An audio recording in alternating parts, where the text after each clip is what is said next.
Administration ready?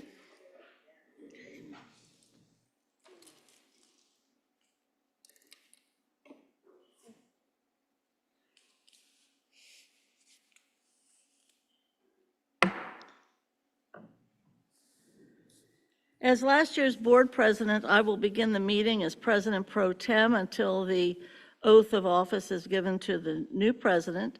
And during the board's organizational meeting is when that will occur. And that is per bylaws 0151, organizational meeting, and the Ohio Revised Code 3313.14, annual organizational meeting. Seeing a quorum of voting members, I call the January 8th, 2025 tax budget hearing to order. We need a roll call. Mr. Craig? Here. Mr. Crossett? Here. Mr. Lindy? Here. Ms. Mapp? Here. Dr. Moffitt? Here. Vice President Weinberg? Here. President Bolton? Present, thank you. We are commemorating and celebrating today's tax budget because we're approaching a number of lasts. And today we're going to be asking our fearless treasurer leader to lead us in the pledge to the flag, as if this is her last tax budget. Yeah. I pledge allegiance to the flag of the United States of America and to the republic for which it stands, one nation, under God, indivisible, with liberty and justice for all. Thank you. Thank you.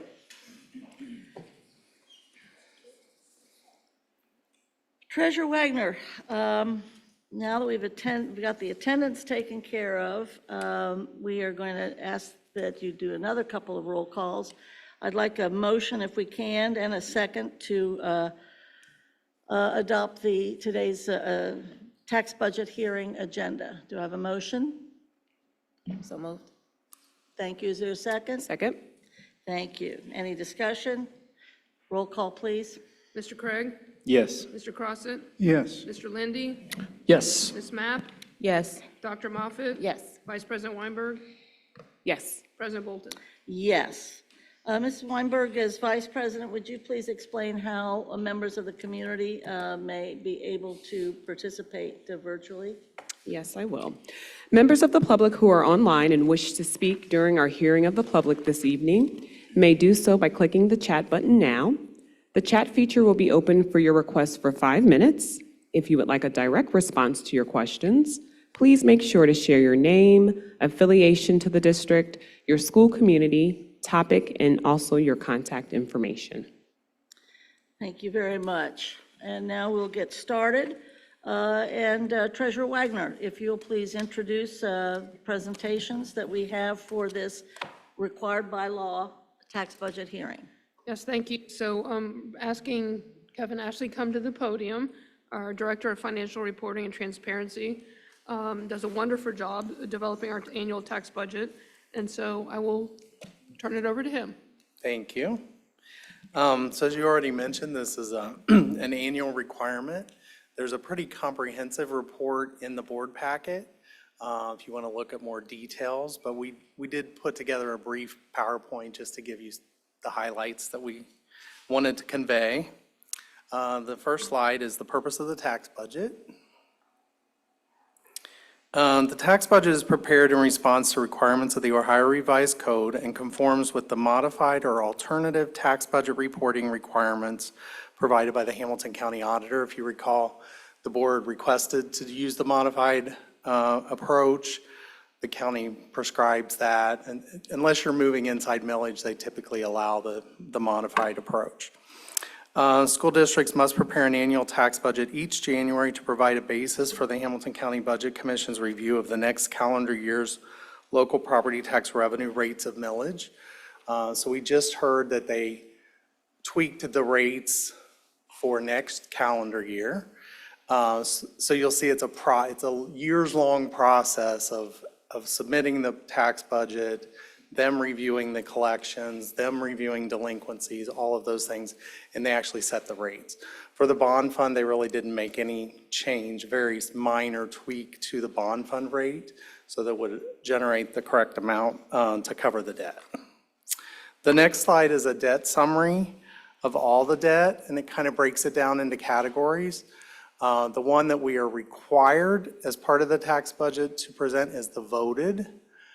So the bond levy that was originally passed, 2002, around that area. The original amount was $480 million. The balance as of July 1, 25, which is when the bulk of this tax budget is being presented, is 173.3.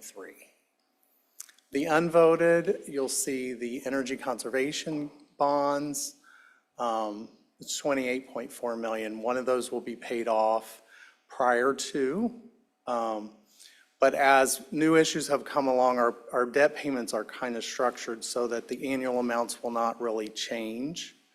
They're going to be consistent, for the next number of years, but just to let you know that that will be an issue that will be paid off. The limited tax general obligation series, the 2018 series was for 15 different school improvement projects. The balance on that's 37.4. The COPS, or certificates of participation, done in 2018 for the Mercy and Cans project has a balance of 15.5. The COPS series that had a 14, 15, and a 21 refunding are paid out of the debt. We transfer them. Well, actually, they're paid out of the debt fund, but those are mostly funded by city-county monies that we got as part of the stadium project. And so we'll continue to get that from the county to cover those payments. And one of those that was restructured will be paid off as well. So next slide. So one of the things I did want to mention here too, I think another key point of the tax budget is to demonstrate to the county that we have budgeted to cover our debts. And it helps them review the rates as well. So specifics of the tax budget: required elements of general fund revenues, total estimated revenues restated and presented on a calendar year basis. So we took the 5-year forecast that we did in November.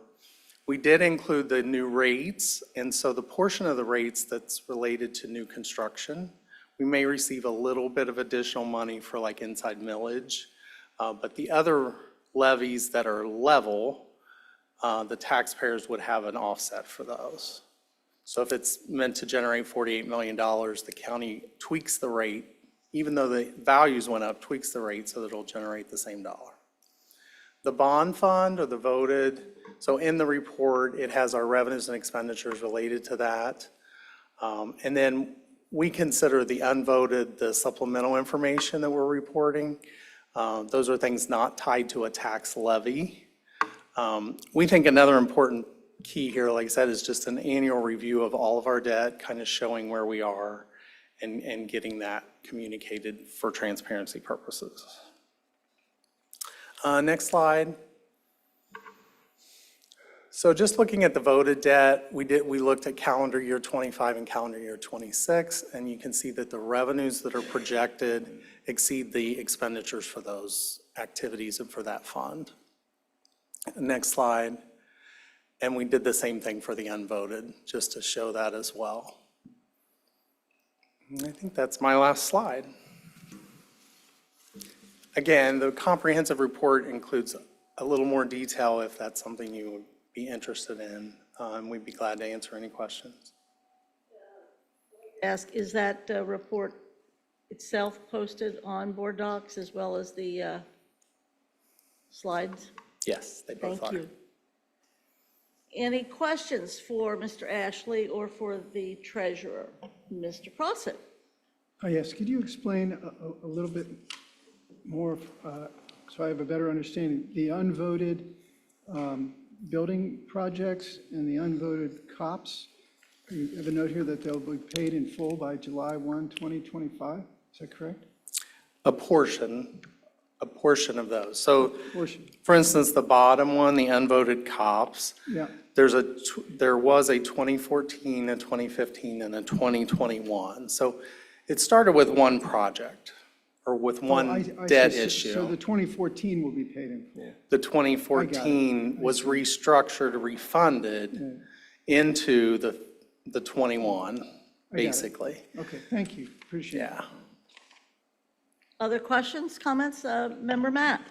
Thank you. So can you explain the correlation between Senate Bill 308 and the report that's given? Like, does that impact our millage threshold in any way, or is there any relationship at all? I'll let Jen answer. So 308 is the inside mill, the floor one, right? Okay. I can't keep track of them, but, so if they change the calculation on how to do, if they remove the floor or they move inside millage into it, it will have an impact on our estimated tax revenues, yes. Okay. Can you explain the impact a little bit more? Like, what could the possible impact be? Well, if they remove the floor, I want to say 16 million of revenue will be lost If they did it all at one time, if they yeah. did it all at one time. There's some discussion of a phase-in I just saw this week, and initially would be a couple $1 million if that were to happen. Okay, thank you.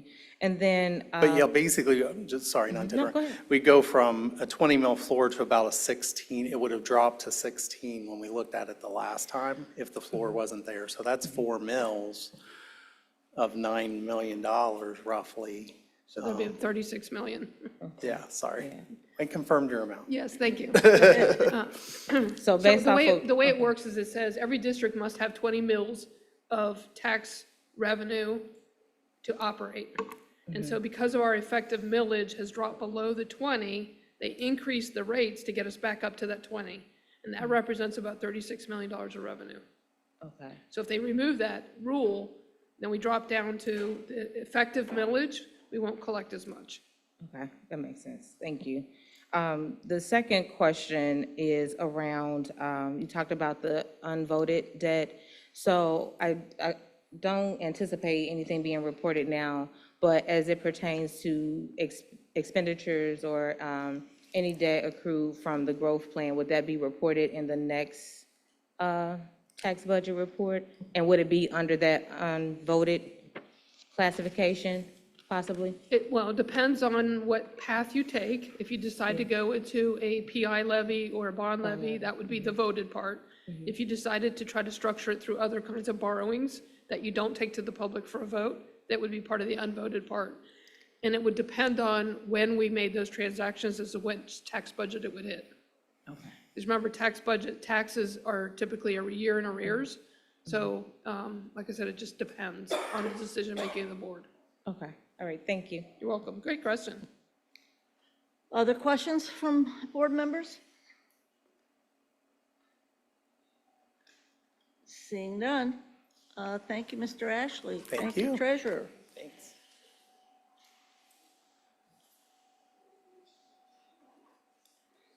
It is now time for hearing the public. Do we have anyone that wishes to be heard? So we can skip it. We do not have anyone in person, and we do not have anyone online. So I'm going to turn it back over to you. Okay. Chairman Craig, I think you have a couple of resolutions for us regarding this tax budget and other things. Yep. So I submit a resolution to approve the modified tax budget for the 2025-2026 fiscal year. I submit as written and hope for a second and support for the resolution. Does the chair hear a second? Second. Thank you, Member Mapp. Any discussion, questions of the chair or the treasurer regarding this resolution? Seeing and hearing none. Roll call, please. Mr. Craig? Yes. Mr. Crossett? Yes, Mr. Lindy? Yes. Ms. Mapp, Yes. Dr. Moffat, Yes. Vice President Weinberg, Yes. President Bolton. Yes, thank you all. And now I believe Finance Chair, Mr. Craig, you have another. I do. I submit a resolution for advance payment of taxes. I submit it as written, and again, hope for a second and approval. Is there a second? Second. Thank you, Dr. Moffat. Any questions or discussion? I just have one of the treasurer. Could you describe what this is? Sure. For me and for the public?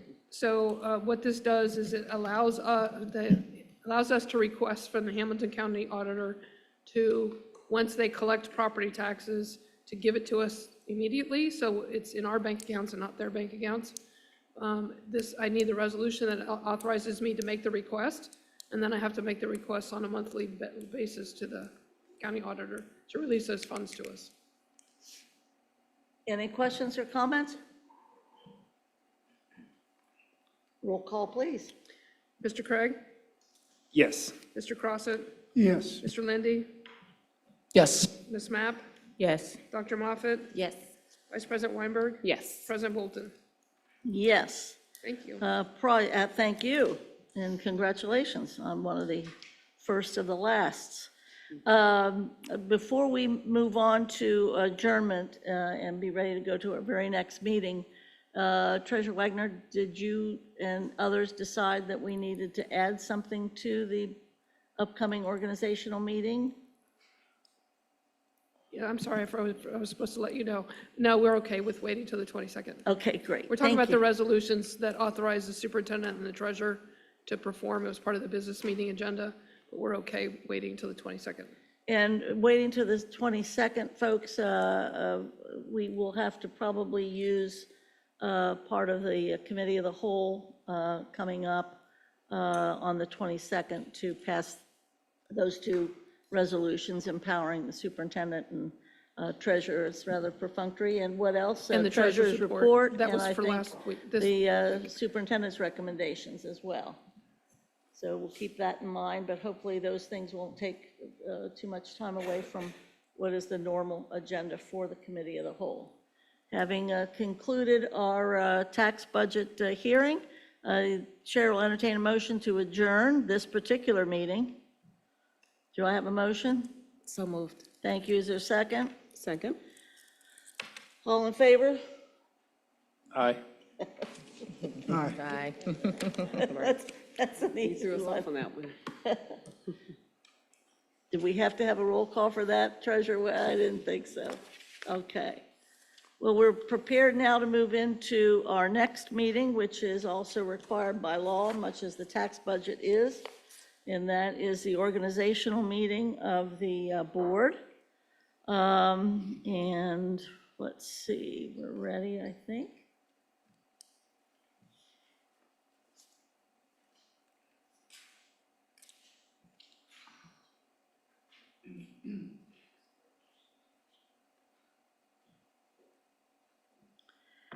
Per board bylaw 0151, organizational meeting, Ohio Revised Code 3313.14, annual organizational meeting.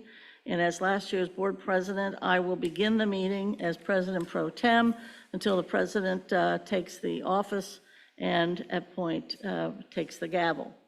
Seeing a quorum of voting members, I call the January 8th organizational meeting to order. Would you please call the roll, Treasurer Wagner? Mr. Craig? Here. Mr. Crossett? Here. Mr. Lindy? Here. Ms. Mapp? Here. Dr. Moffat? Here. Vice President Weinberg? Here. President Bolton? Present. Superintendent Murphy, would you please introduce our students from the school that is gracing us with their skills and talents regarding the pledge, and we'll at this time all rise while this. My pleasure. Today, we have the students from Winton Hills Academy leading us in the Pledge of Allegiance. Their principal, Mr. Ben Fulton. It's time for the pledge. Everyone, please stand up. Under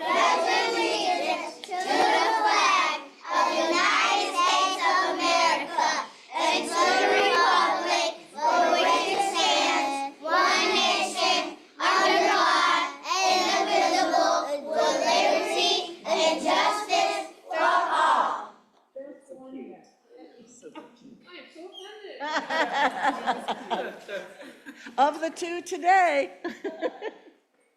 What do they say? Never appear with children on stage. Thank you. Treasurer Wagner, if you'll call the attendance roll, we'll get started.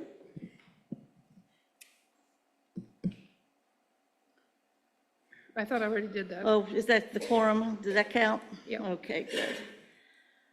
The approval of the meeting agenda is next. That's the next one. Do I have a motion and a second for the approval of the agenda for today? Motion? So moved. Second? Second? Roll call. Mr. Craig? Yes. Mr. Crossett? Yes. Mr. Lindy? Yes. Ms. Mapp? Yes. Dr. Moffett? Yes. Vice President Weinberg, sorry. Yes. President Bolton? Yes, and the agenda for the organizational meeting stands approved. And so we will begin with the agenda item, which is unusual to have, but indeed, as I understand it, the administration wants to update us on some developments over the holidays. Thank you. Superintendent? Yes, so General Counsel Hoying and I are happy to share with you some information about a proposal that has been shared with Cincinnati Public Schools from the Xavier University Montessori Lab School. They initially reached out to us asking to be a part of Cincinnati Public Schools in one of three possible ways. Those are to become a charter school, or to lease property from us, and then to also possibly become a part of Cincinnati Public Schools. We had a couple of meetings with them, and then during the winter break, we met with them, and they said, you know what, we don't want to become a charter school. We do not want to lease from you. We would like to become a part of CPS. So I asked them if they would draw up what that means to them. And then they did that, and General Counsel Hoying and I talked together about a possible draft of an MOU that could be considered, or that we would ask you to consider. So I don't know, Dan, if you want to give highlights of that potential MOU, that would be great.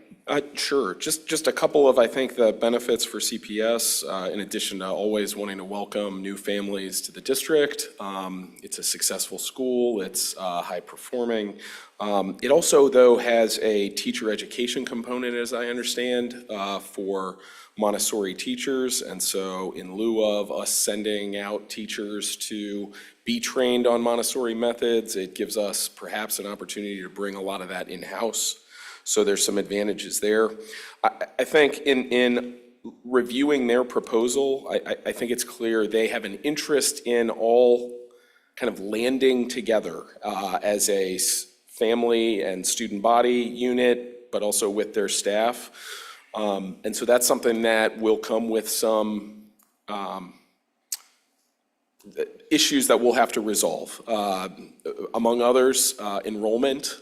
If they're all going to enroll in this school, understand not all of these students are CPS students as well. That's a charter school, or a non-public school currently, and so they currently enroll students from CPS and other districts outside of CPS. So again, their interest is to all land together. The board will have to have some discussions about whether that warrants any perhaps initial waiver of our enrollment policies or not, but that's a discussion for the board.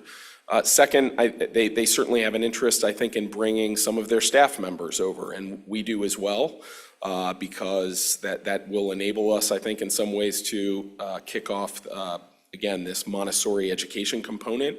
But that's going to be some discussions with CFT as well, in terms of how those teachers and other members would be brought into the CPS employment fold. We do have some precedent for this. When the Lighthouse School closed, we folded that school into our district, and so the MOU that we've just started to kind of put together models that to some extent.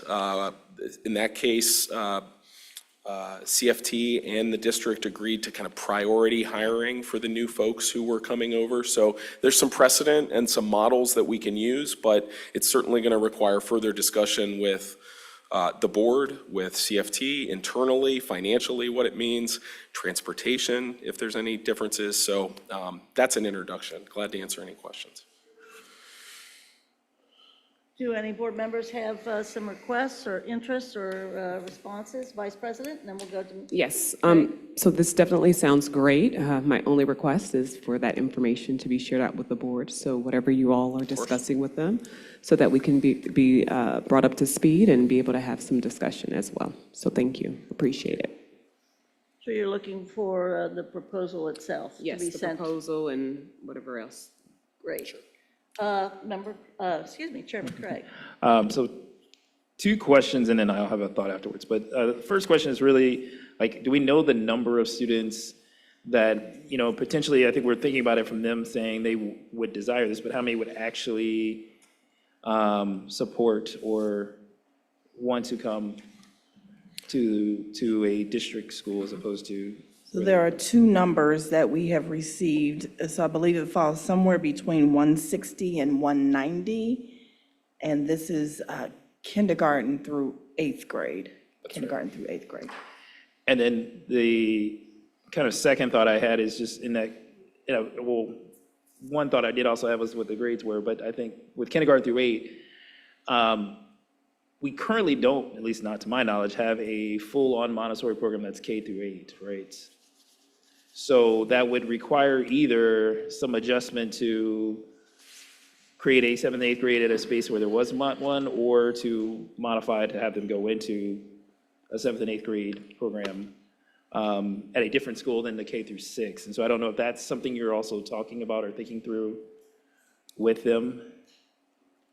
Yes, we have had conversations with them to first be really clear of what it means to them to want to be a part of Cincinnati Public Schools, and then our internal conversations, what does that really look like, sound like, feel like? So, yeah.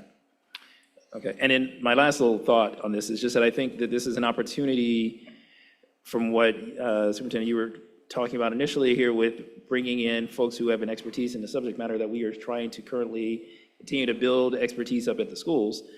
Because one of the things I have heard, and one of the concerns that I've heard from a number of parents who have kids who have looked at Montessori education programs is just that not everyone is as up to skill and everyone has the same knowledge as others who are teaching in Montessori right now. And that's no fault of them. That's more to say that it's a lot of stuff that happens and a lot of stuff when we're bringing folks in and they just have not had the opportunities yet to gain that experience and have an in-house ability to train is something that I think is worth us truly exploring, because that both is a cost savings, but also is something that's very unique to many districts. I don't know that there are a whole lot of districts around the country that do their own in-house, have their own in-house ability to train in that specific area. I believe Cincinnati Public Schools would be the first with a model like this, and the training component, Board Member Craig, is so critical right now because with Xavier closing out their program, you're right, we do have teachers currently teaching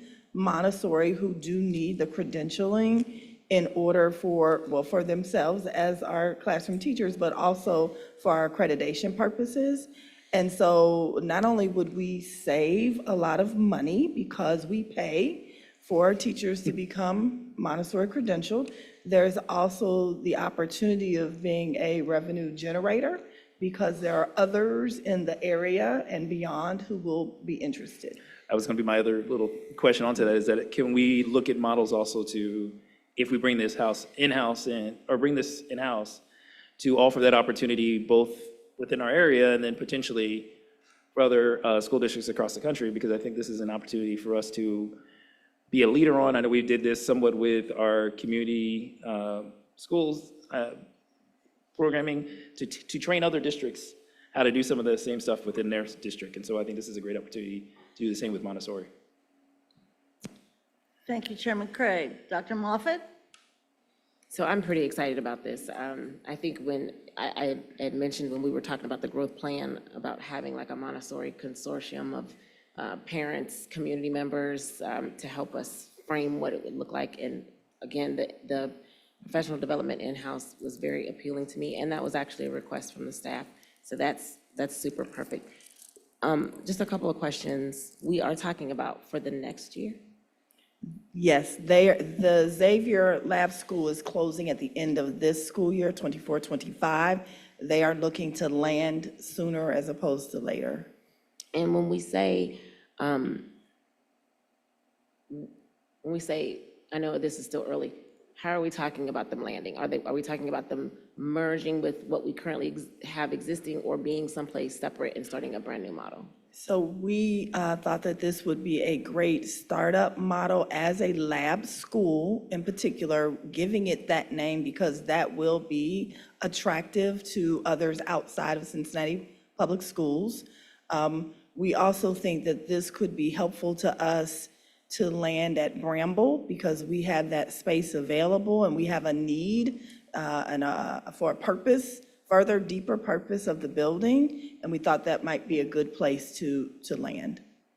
And then while you all, and I think my last question, while you all are inquiring about how this is looking, can we get some information around costs? And because I'm sure, I don't know, would this be like a magnet school? What are we, am I jumping the gun with my question on that one? So they've been paying private school tuition, and I just shared literally with Treasurer Wagner. I did ask them what their budget has been like for the past 2 years. We do have that information we can share with you. Okay. Well, I'm excited. Of course, growth is what I think we need right now, so I'm super excited about that, and the ability to fulfill some of the requests that are consistently asked by our staff around this. And then I think, would they just, with regard to their staffing, would it just be CFT, or would it possibly be at the other unions that are impacted as well? Yes, And this is yes. perfect Our timing. entire structure would be impacted. Okay.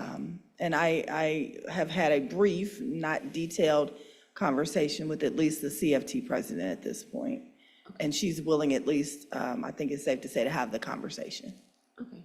Well, thanks for the information, and I'm looking forward to getting some more. Thank you. Mr. Lindy? Thanks, Ms. Bolden. I think this sounds great. It's a great program. No concerns from me on the merits whatsoever. It's just a process question. This is the first organizational meeting where we've done anything before voting for president and voting for vice president. I just wanted to clarify, what's the ask of the board from this discussion, and is that something we are allowed to do? If I'm allowed to ask just for your support to move forward with these conversations, that would be helpful to us at this point. Dan? I don't, sorry, good. I think we were asked if there's anything time sensitive. We missed a board meeting on Monday because of weather, and I think that was the reason for bringing it today. That's great. We're not breaking any rules? No, Great, thank you. Not that we know of. that's right. It's in the new world we live in, both in Washington and in Columbus, it's a little dangerous as the rules change, but we're allowed to do this. If we wanted to vote, I think you're absolutely right, Mr. Lindy, we would wait until after the new leadership is sworn in, for sure. But no vote, just kind of a consensus and wanting to make sure we're all on the same page. Thank you very much for presenting that. Now we'll move to what is the more normal part of the organizational meeting as required by law. And members do have before them, and I believe it's also on board docs, the chart that has been available for a few weeks.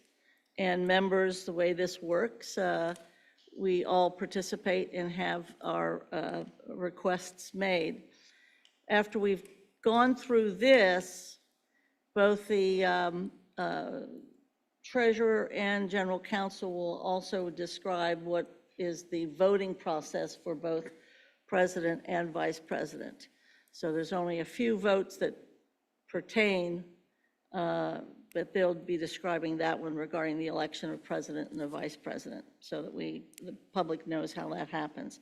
But members, I have as President Pro Tem, I would like to ask anyone if they have any additions as they look at this chart. We had an opportunity to submit to board staff, and I believe that what you have before you is the most complete list of requests.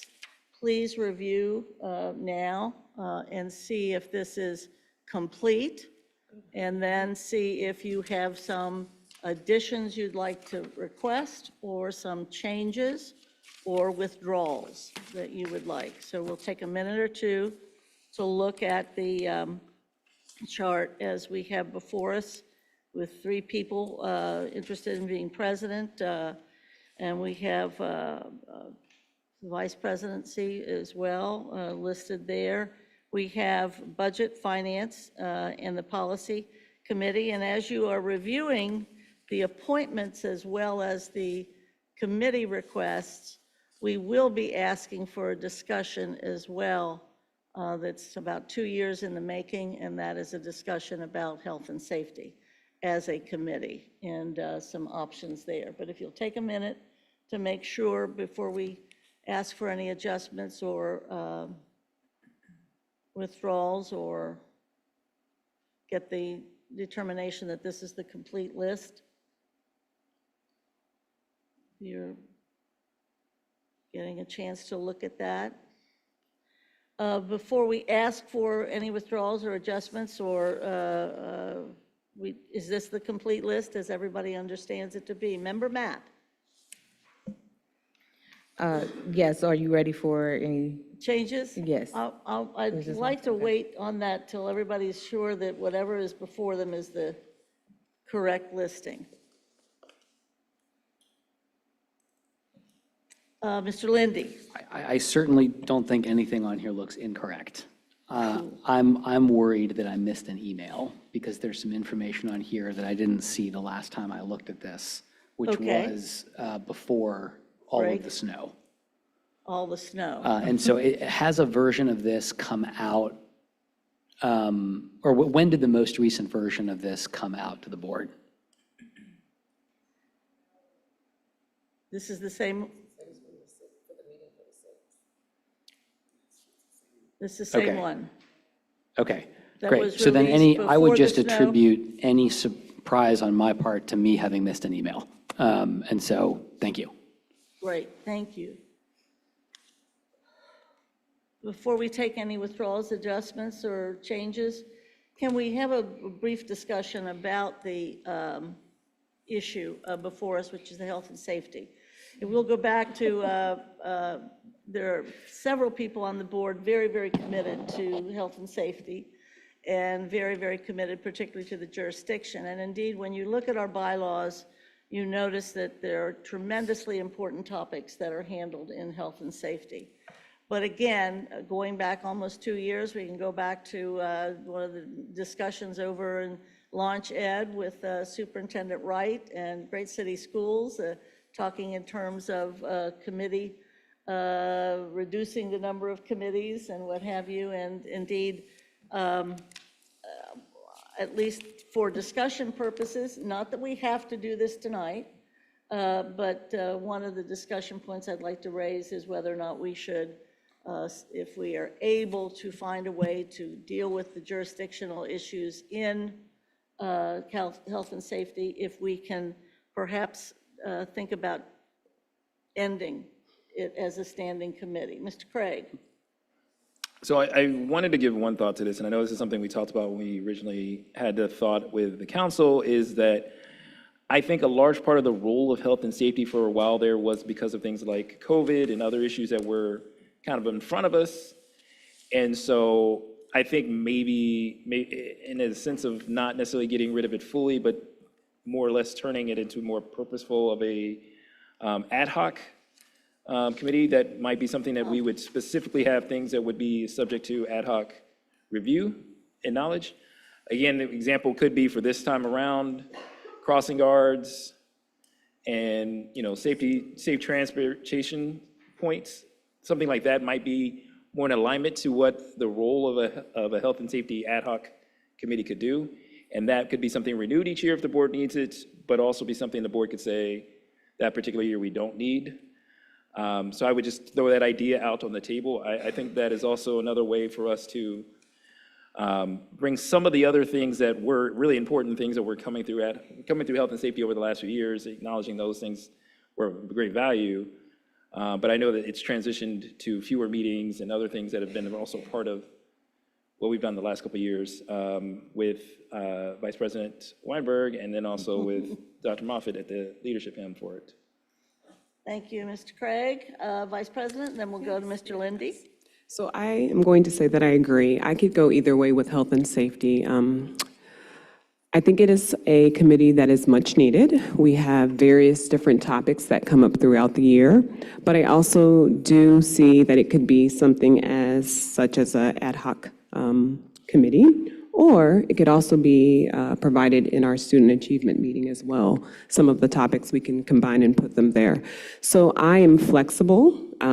I don't have a definite yes, we have to keep health and safety, but I just want to make sure that if we are deciding to not have the separate committee, that we are taking serious the issues or concerns or things that may come up, whether it's from some of our staff, parents, students, and that we're really acknowledging it and making sure to have discussions and very good, deep discussions on as well. So thank you. Other questions, comments? Mr. Lindy? As I'm now the second most tenured board member up here, which still feels strange, I will just share that historically, this committee was created as a part of an old strategic plan for a former superintendent, two superintendents ago. So this is living on, having long since passed its reason for creation. And so I think any of the ideas on the table sound great. I think it would be a mistake to keep doing what we've been doing when the purpose that drove its creation is no longer there. And that's no comment on the importance of student safety or student health. I think those are top. As a parent, I will say that that's my top priority. I'm not always convinced that a new committee is the best way to make it better. But I think I wanted to just share that historical perspective. Thank you, Mr. Lindy. Dr. Moffitt? Having sat on that committee a few times now, I think that the topics are extremely important. I would like to propose that we kind of fold them over into student achievement. And if many of you will know, we kind of broke up the student achievement or combined the student achievement and the CAL and made that meeting an hour and a half. I think a lot of the things that we're talking about in health and safety, all board members need to be aware of. And so I would even be willing to, rather than add an additional meeting, I'd love to take one away, the Health and Safety Committee, and then put that information under student achievement and maybe have us stay like an extra, have the meeting be 2 hours instead of an hour and a half. We already got that schedule going for the remaining of the year.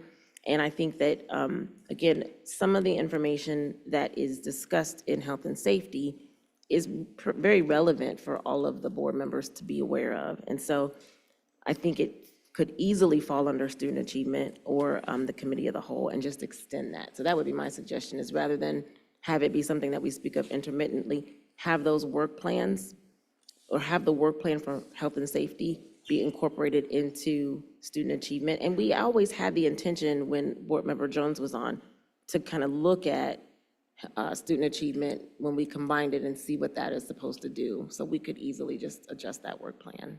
So that's my suggestion. Thank you. Member Mapp? Yes, so I am flexible as well, and I think that what was shared from everyone, I think is really helpful. So, if it is something that we decide to do in terms of combining it with student achievement, I think that's great. My only thoughts around it is that with this particular topic, continue to bring those important topics that we are discussing, but I would hope that we are able to see more continuity and more of a comprehensive approach in these discussions landing in policy or how it's impacting finances, so that it can be just more of a circular or comprehensive scope.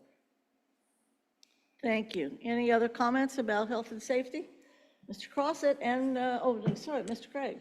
I was just going to add, I think, and I'm absolutely open to either one. Again, I'm always a fan of us having fewer meetings than more, but I think if we do that, I do think it would be helpful to maybe do an ad hoc committee for a month or two to work specifically on the work plan for the CAL meeting and make sure that that work plan is updated, or the bylaws for that particular group is updated to match to what we are now asking to be done.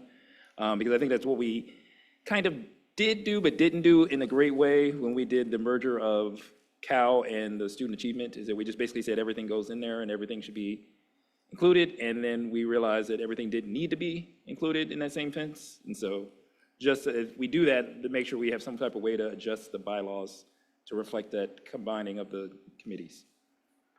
Mr. Crossett, did you have a comment? Yeah, I just wanted to reiterate what Board Member Mapp said about being comprehensive. Board Member Mapp has added a lot of value in the wellness area and with our policy committee, and so I just wanted to reiterate and strengthen what she said, so thank you. Any other members?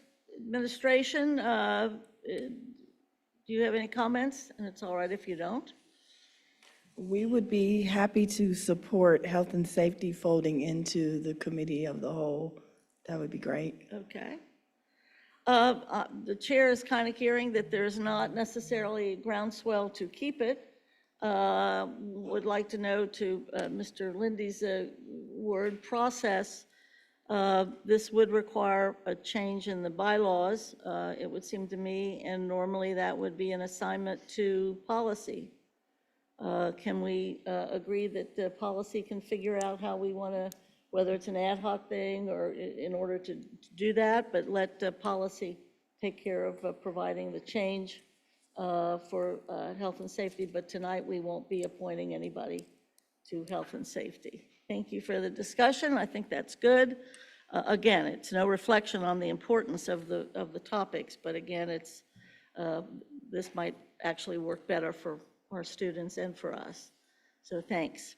And now we'll move on to, we've agreed that whatever is before us is the list that went out.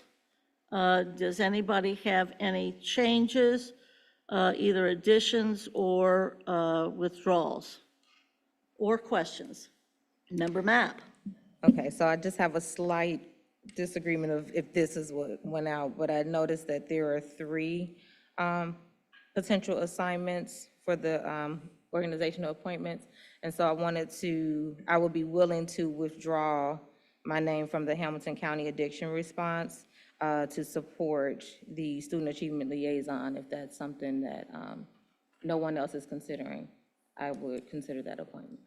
Great, so I'm going to cross your name out of the Hamilton County, and we will ask you to be our Student Achievement Liaison.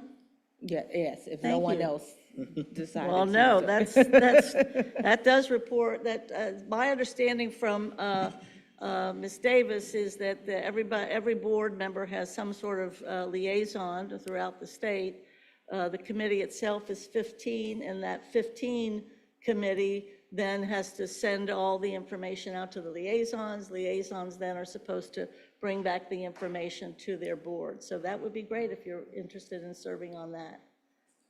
Mr. Craig.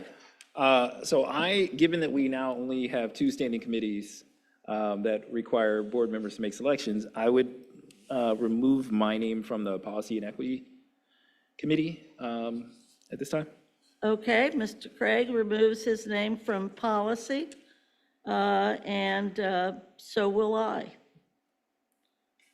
Other additions or deletions, changes, adjustments, or any incorrect things? Okay, Dr. Moffitt.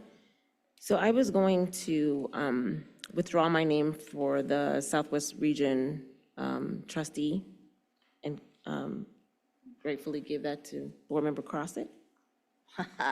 And then I was going to ask, I know Board Member Mapp has withdrawn her name, but perhaps we could, I currently sit on that appointment, and there is space for 2 people, so I was going to suggest that she didn't have to do that if she didn't want to. I'm happy to have you sit on there, and there can be more CPS voice, but if you want to withdraw, I understand, but welcoming you to that one as well. But it's possible, is it allowed that 2 could attend together and Yes. whatever? That's great.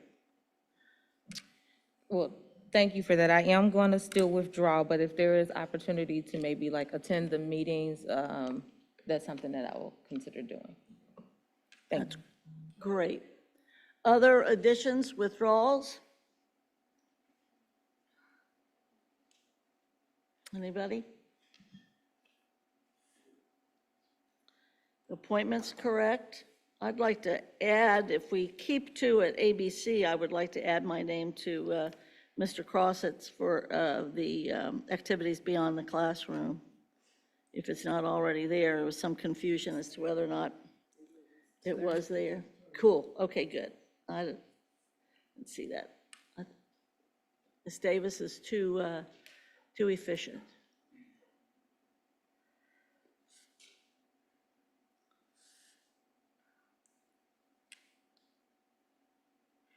Any others? So now we have in, let's see.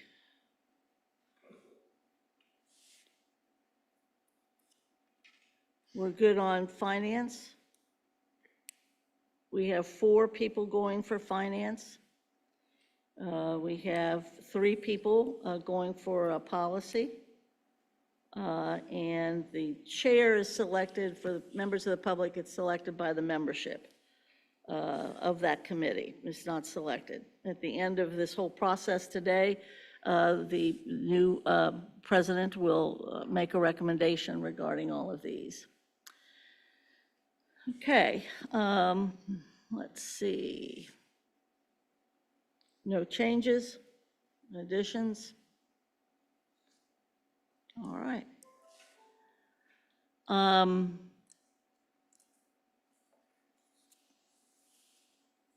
Just want to make sure on the appointments.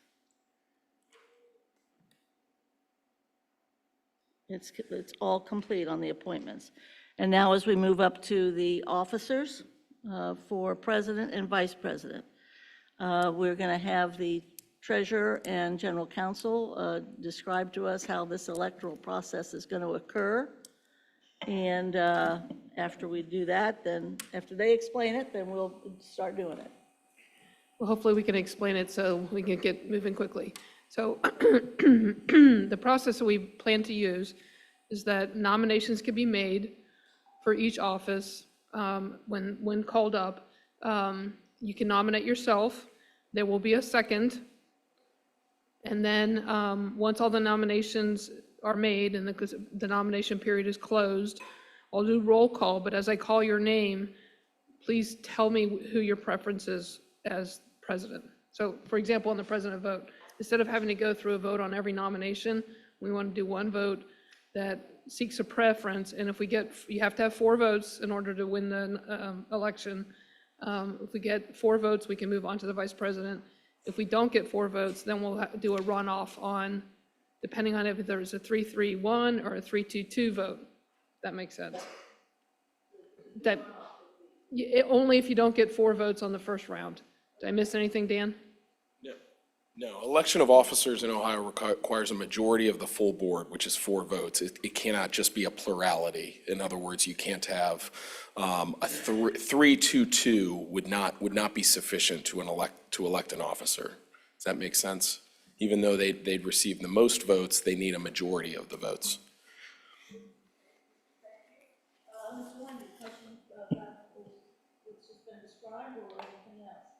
I'm all for the most efficient process that we can possibly imagine, so I think this sounds great. In the past, people who are running have had a chance to say something if they would like. Usually with Robert's rules, there's a chance for discussion after a motion and a second before a vote. Am I right in thinking that those things would also be a part of this year's process? Not necessarily. We're not required by law.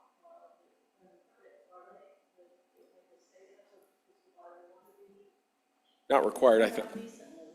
Not required, there's not a specific process. I think in previous years, there has been an opportunity for a brief. Clarify too, like if somebody doesn't want to make remarks, you make your own decisions. I'm interested in hearing from people, but if people don't want to share, that's totally fine.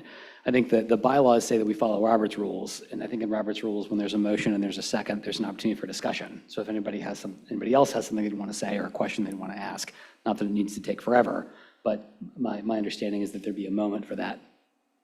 Okay. Is the consensus on the board that they would like to have statements, or leave it up to the individual? Okay. Is that comfortable for everybody? All right. Okay, good. We're ready to take nominations. We'll start with nominations for president, and at this time, I want to withdraw my name from the presidency. Then we are open to nominations.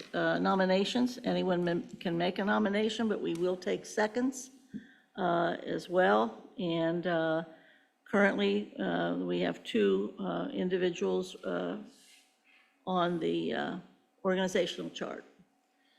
The chair will entertain any nominations. Yes, sir. So I would like to nominate myself for, I was going to nominate. yeah, you can second. Stole my thunder, man. I second, Mr. Craig. All right, a strong second from Mr. Lindy. Okay. We have now a need for, are there any other nominations for president? I'm happy to, Mr. Crossan? Yeah, I nominate Board Member Moffitt. Okay, is there a second for Board Member Moffitt? I'm happy to second. We have two nominations and seconds, and this is an opportunity for discussion before I close the nomination process. Mr. Craig. So, and I'll be really brief because, again, I also like short meetings. So We have great unanimity about this. Fewer meetings and make fewer them and shorter shorter. is always great. 7-0 vote, right there. I would say, again, my hope in doing this time, again, is for two things that are really important to me. And so one is, I believe this past year and the last couple of years, we really, as a board, not really had a lot of opportunities to do public engagement. And so when I was here before, I spoke a lot about wanting to have, specifically turning a couple of the board meetings a year into opportunities to do public engagement sessions where the public can tell us what's going on, what they feel are great, what are things that are on their minds, what are issues. So there's not just, as we've had more often than not, which is a full house because people are unhappy or feel like they were not in talks to. So I would certainly want to do that again this year. The other thing I would really want to stress, if elected board president, was to really focus on getting into more of the programmatic discussion in this setting. I think we've done way too much conversation about buildings and numbers and that type of deals without talking about what is actually going in, which is what will draw folks into our district. If we are really truly dedicated to growth, we should be as a board talking about what does it look like to make a middle school? What is the programmatic information necessary tools that are part of that discussion? I say all that also because, for the last year, working with the treasurer and the folks on our budget and finance committee, we know that we cannot operate the same way we did yesterday with the less dollars that we're going to gain tomorrow. And I think that is an important thing that we have to be willing to make hard decisions on. And the only way we make those hard decisions is if we know what the benefits of the programs that we're doing, what is really drawing in results, so that we can make the hard decisions in a timely manner. So again, my hope, if elected, would be to focus around really building in more time for us to just listen to the people and hear what they have to say in a public setting, so that we are held more publicly accountable for that, and we can rebuild some of the trust that I think we've lost. And then also making sure that we are really getting an opportunity to hear what's working, what's not working from the administration level. Last thing I'll say, and then I will hop right off because I think it's about 3 minutes now, is that I do think we need to get back to following some of the same protocols that we as a board agreed to a few years ago, namely making sure that we have things on board docs timely, making sure that we have meeting information out to board members in a timely manner. I believe that that's one of the ways we restore some of we cure some of the ills that has been how our board has operated for the last few years, and it's a good way to get us to being more accountable to each other, is to be following the things we actually agreed to do. So those are my little 3 thoughts with regard to this. Great. Thank you, Mr. Craig. We have another nominee. Do you wish to make any comments? Sure, I didn't. I'll try not to be very long-winded, although I can be. I'll try not to. I'm running for president because I wholeheartedly love CPS. And I'm really, really excited to support our new administration and our students and our staff and our families. Last year was very, very stressful for the district. And in turn, it was very stressful for the community. The district, to me, is not just our students. It is our staff, all of our staff, all 6,000 of our staff. It is also our families, and it's the community. When I ran for office because I wanted to be the type of board member that I wanted to see. So I'm very curious, and I ask a lot of questions because I've sat at home and I've been curious, and I've asked those same questions. And I think engagement is just one of the things that a board member should do. Not just when you're running for office, but it is our responsibility to ensure that the community, the families, the districts, the students and staff are aware of what's going on. They can support us. They find a place for themselves in the district, and that they know, they see us. And so I want to support the administration on increasing our engagement to let the community know exactly what we have at CPS. I'm all for student outcomes. I support student outcomes. I was a member of the Council of Great City School cohort when I first got on the board, so I understand the importance of student outcomes. But in order to get high student outcomes, to me, there are supports that need to happen, and they need to come from the board down. Just like we had a very stressful year last year, our board was stressed as well. And so I think that transmits downward. I'm ready to unify our board. I think we've got some awesome members with great diversity and diversity of thought. And I think it's time that we, from a leadership standpoint, have some unity, have some ability to disagree, but also the welcomeness and the space to come together. I think this is a prime opportunity with a brand new administration to do just that. I want to bring us together. I want to value everyone's opinion. I want us to grow. I want the community to know everything that we have to offer. And I think it's time for us to show that. So that's why I'm running. Thank you, Dr. Moffitt. Thank you, Mr. Craig. We now have two nominees, and the treasurer and general counsel have explained how we're going to do this vote. Is there any further discussion, or does any member have any question regarding either of the nominees to ask them of anything? All right, then we are ready for a roll call, and please describe, are we to then say the name? And that's how we're going to do this That's correct. during the roll call. Thank you. Mr. Craig. Mr. Craig. Mr. Crossett. Board Member Moffitt. Mr. Lindy. Mr. Craig. Ms. Mapp. Mr. Craig. Dr. Moffitt. Moffitt. Vice President Weinberg. Moffitt. President Bolton. Dr. Moffitt. Vote is complete, and the tally is? 4 votes for Moffitt, 3 votes for Craig. Dr. Moffitt has been elected board president. Congratulations. Congratulations. All right, and now we'll move to the vice presidency. And currently we have Dr. Moffitt, who now will obviously have to withdraw unless, although you did sign up for both offices, if you, so we'll take care of that. Do you have a list of who signed up for what? Ms. Weinberg? Yes, so I am going to actually withdraw my name from vice president, and I am going to take my name off the list.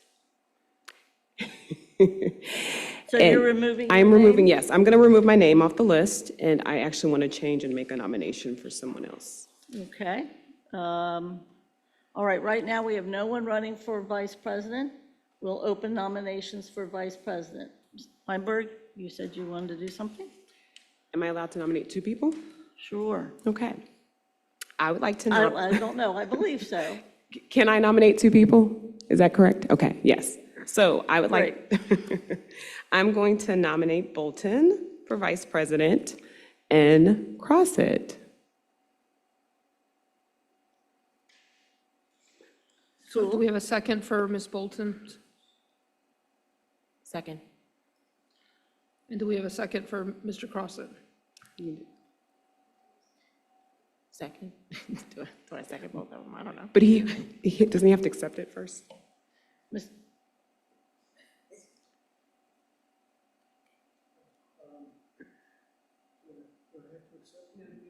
No, you don't have to accept.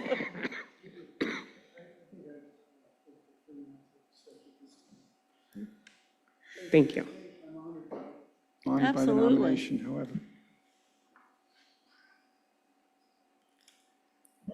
We have now one nomination. Is there another nomination and a second? I would like to nominate Board Member Craig. Okay.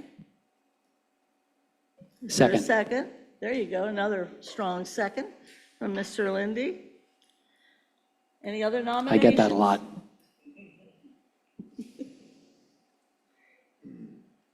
All right, no other nominations. We'll close the nominations. Any discussions? And anybody requiring a statement besides for the presidency, or have a roll call? Yes, ma'am. Are you saying something? Are you going to make a statement? Hadn't planned on it. I mean, at the request, I'll be happy to. I'm Yes. kind of sitting here. I would like to request a statement. I know that we already heard Craig. Craig, Okay. would you like to make another statement for vice president? For the vice presidency? I don't particularly have anything else to say in addition to what I said earlier. I think maybe the only other thing is I'm here to support, make sure our students get the best education they can, and so that they can do more, know more, and achieve more. So whatever role that is necessary for me to do so, I will be gladly willing to do. Thank you, Mr. Craig. And at the request, I'm happy to make a couple of statements. I've been very pleased to be president this year in this very difficult, big year. And I'm anxious, if elected, to serve as vice president and be whatever service I can be with my experience within the district, and also as a retired teacher as well. And I think we face a lot of political challenges from outside that this board needs, to President-elect's comment, to be much more united than we have been in order to face those challenges from outside of this district. I love CPS, multi-generational love of CPS, and feel very strongly that growth is our greatest weapon and that excellence is our greatest strategy. And we must put our children first, our taxpayers second, and we have to engage our families, to what Chairman Craig said in his presidential comments. We do need to engage. This can't just be a labor management decision when we make decisions and then we have to somehow come to grips with the community. So I think having more open forums and more involvement, I think, from the community will be helpful, not just when we've done something to upset them, but also to have them come and help us understand. I think, too, the commitment Mr. Crossett has made to innovation, I think, will help guide us, and we're glad that the administration has embraced that. So I would very much, I've been vice president before. It's a good job. It's a great job. And I've been vice president to some very outstanding presidents. So I look forward to this coming year if I'm lucky enough to be elected. So thank you. Having said that, nominations are closed, the statements have been made, and the roll call, Treasurer Wagner. Mr. Craig? Mr. Craig. Mr. Crossett? Member Bolton. Mr. Lindy? Mr. Craig. Ms. Mapp? Mr. Craig. President Moffett? Bolton. That sounded so interesting. I was like, who is that? Vice President Weinberg. Bolton. And Ms. Bolton. Bolton. Thank you. Nominations are closed. The election, what is the roll call result? Treasurer Wagner. We have 4 for Bolton and 3 for Craig. Thank you very much. And now, after all of that, we have decided to send the issue of the Health and Safety Committee to policy. We have elected a new president and a new vice president. Want to thank the former vice president for a job not only well done, but a job beautifully done, and helping to create the teamwork that I think has been useful for both the administration and the board. And thank you for your year of service. Now we're going to move as soon as we get sworn in. So if you will come and deliver the oath, we will then do some seat switching. And then the new president will make the recommendation, and we have a few more votes to take place.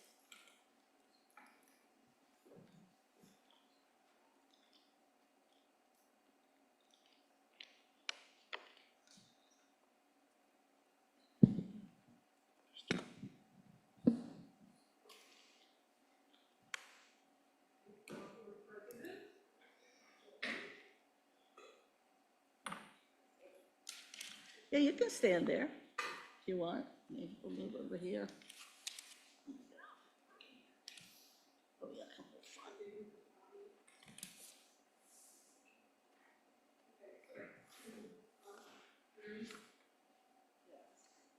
Hello? I hear it. You're on? Okay. So if you'll please repeat after me. And can you raise your right hand? There you go. I state your name, do solemnly swear I, Kareem Moffitt, do solemnly swear that I will support the Constitution of the United States and the Constitution of the State of Ohio, that I will support the Constitution of the United States and the Constitution of the State of Ohio, and that I will faithfully, honestly, and impartially and that I will faithfully, honestly, and impartially discharge the duties of President of the Board of Education discharge the duties of President of the Board of Education of the Cincinnati City School District of the Cincinnati City School District of the City of Cincinnati, Ohio, during my continuance in office. of the City of Cincinnati, Ohio, during my continuance in office. Congratulations.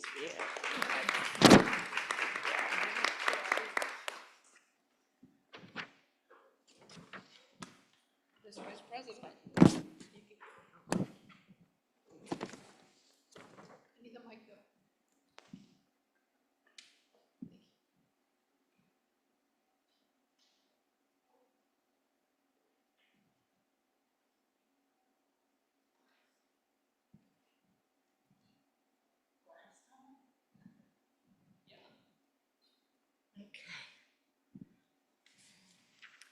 Oh, he wrote it big for me. I For me, so I appreciate don't have it. to read my readers. Okay. Okay, but can you raise your right hand? Can you Yes, switch? I can. Okay.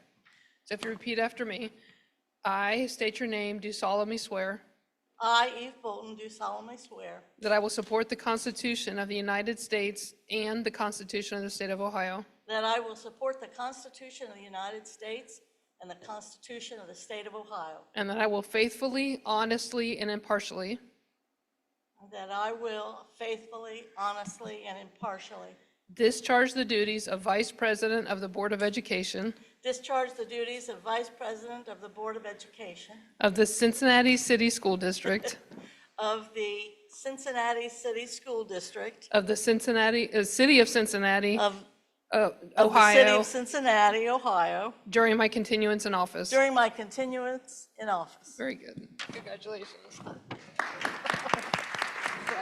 Here you go, Mayor.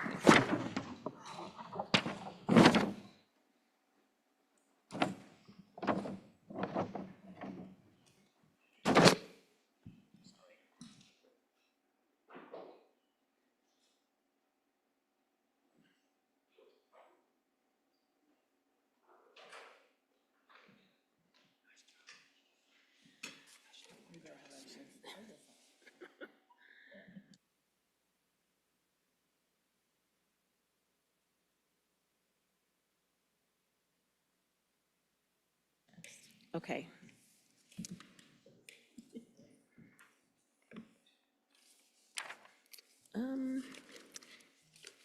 Let's see.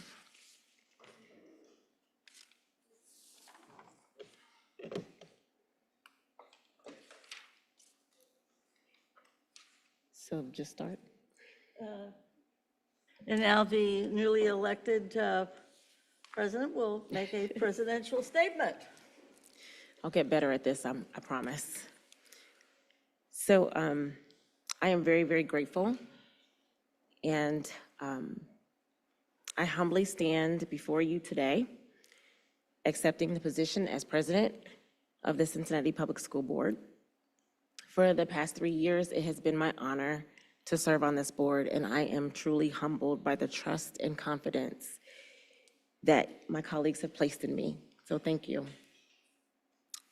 As a proud supporter of high achievement for our district, I am excited to support every one of our nearly 36,000 students, our staff of 6,000 families, caregivers, and community members. I firmly believe that every child deserves access to a quality education that empowers them to reach their full potential, and we offer that at Cincinnati Public Schools. I'm committed to working tirelessly to ensure that all of our students have the resources and opportunities they need to succeed. And as decided by Superintendent Shauna Murphy, we and I am here for kids. To this end, I will work closely with our new superintendent and deputy superintendent, Shauna Murphy and Dr. Alicia Smith, to support their very aggressive goals and intentions for improving the educational results of our district. I genuinely believe that we have the proper ingredients that is needed to ensure success and improvement. In continuing a true CPS tradition, we have the right stuff to be innovative, creative, change agents, and improve and maintain high outcomes for our students. As a board, we also must hold ourselves accountable as well, not only for the outcomes of the students, but also to support our staff and engagement with the community. I sincerely believe that if we collectively decide to work together as a board, we will be the beacon needed to demonstrate the success that we desire, not only of our students and our staff, but of the district.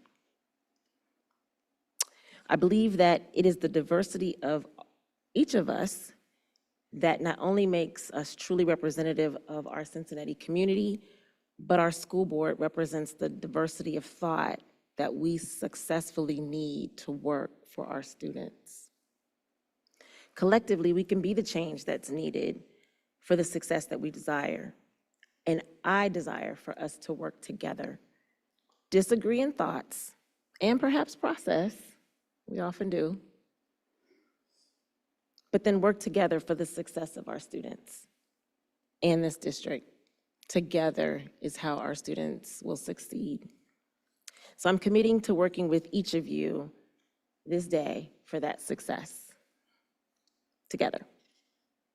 In addition, I believe that our community partnerships are essential to the success of students within CPS, and I'm committed to fostering strong relationships with businesses, organizations, individuals, all of our partners who share that same vision. Likewise, I'm a firm practitioner of transparency, community engagement, and communication, and I pledge to keep our community and families informed of the progress and the great stuff going on in our district, because we need you. So working together is how we will be successful, and I'm ready. Thank you.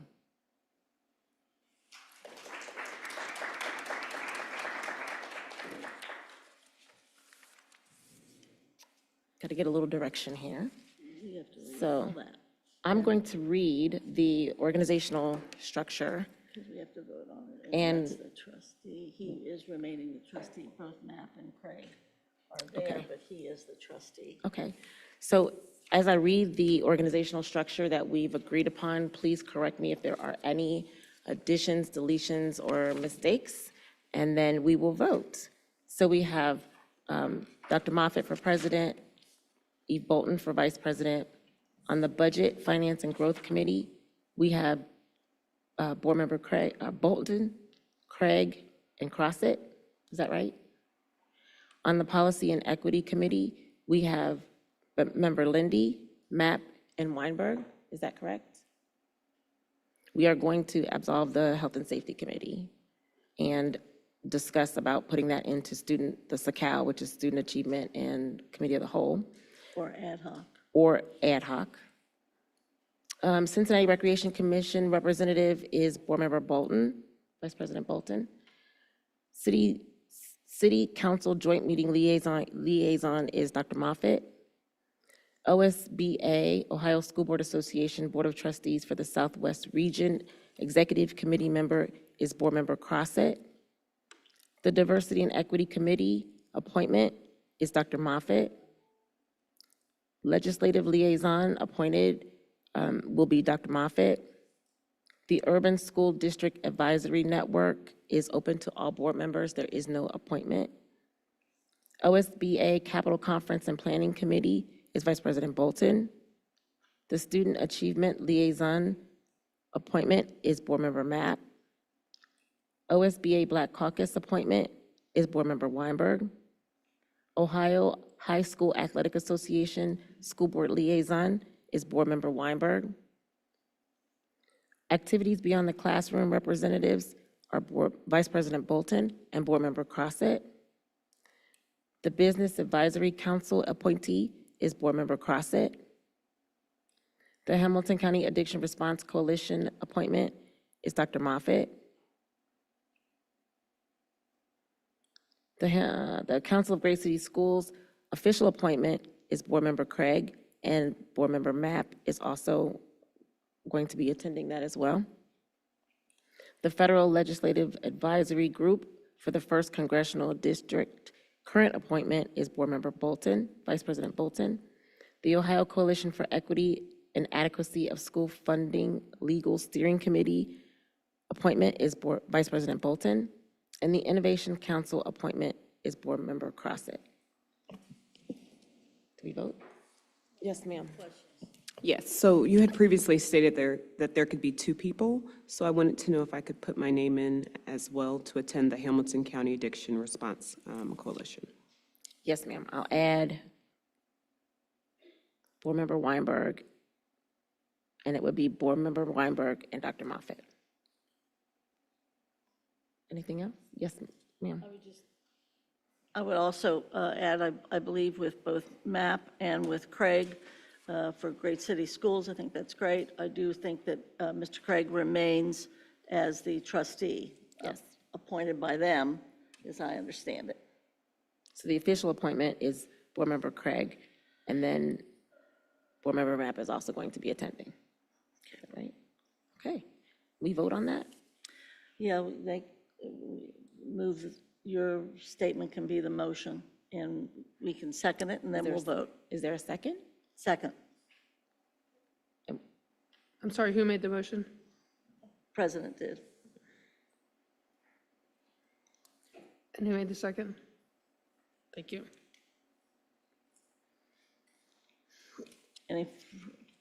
Any discussion? Yeah, there you go. Right. Okay, Mr. Craig, Yes. Mr. Crossen, Yes. Mr. Lindy, Yes. Ms. Mapp, Yes.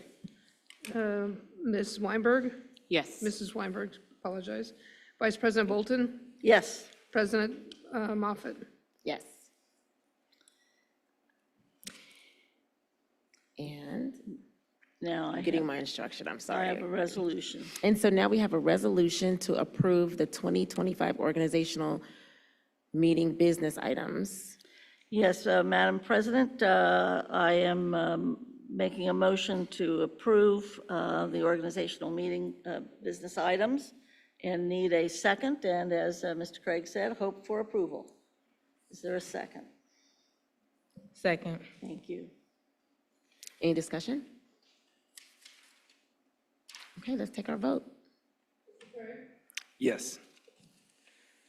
Mr. Crossen, Yes. Mr. Lindy, Yes. Ms. Mapp, Yes. Mrs. Weinberg, Yes. Vice President Bolton, Yes. President Bonfit. Yes. Seeing that there's no more business, I will entertain a motion to adjourn. So moved. Do we need a second? Second. All right. We are adjourned. Thank you. Hit the gavel.